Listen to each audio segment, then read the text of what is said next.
everyone, it's Karen Roberts and it's time for another edition of Take a Minute Thursday. So grab your cup of coffee. I have my handy dandy Wonder Woman coffee mug because 2020 has been a heck of a year. Grab some coffee. So good. All right, now let's talk. Can you believe that it's the last week in October? Oh my God, where did the time go? Right? For many people, the time has not flown by, and for some, the time has flown by, but we are coming to the end of 2020. Now, we're all super excited because hopefully 2021 will be a better year.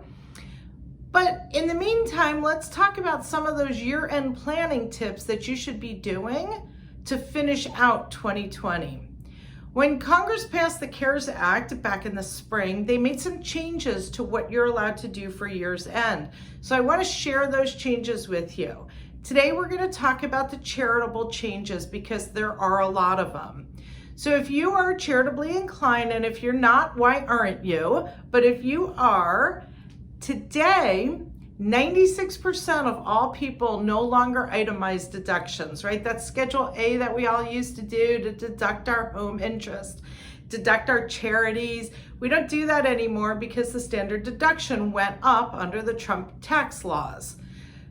But this year, you can deduct up to $300 of a cash contribution to a charity, even if you itemize. So across the board, everybody can deduct the $300. So please, if you've thought about giving, now is the time. There's so many organizations helping so many people. $300, fully deductible. What else can you do for charities? So in years past, you were able to move $100,000 from your IRA to a charity without incurring any taxes. Right? So normally when we pull money out of an IRA, we have to pay taxes on it. But this law says that we can go straight from our IRA to a charity, zero taxation. That's awesome, right? So actually this year that $100,000 got wiped out and it's an unlimited amount. That's awesome. So if you want to give to your favorite charity, now is the time because again, they probably need it. It helps you lowering your IRA and it helps them getting the money. Now remember, when you pass away, this is one of the changes that happened in what's called the Secure Act, which was passed back in December of 2019. It used to be that IRA distributions to beneficiaries would come out over their lifetime. Now they have to come out over 10 years.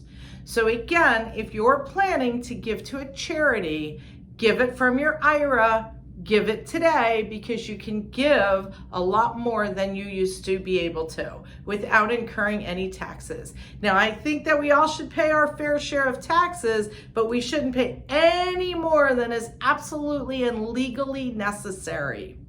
The other rule that came out is charitable deductions above the line.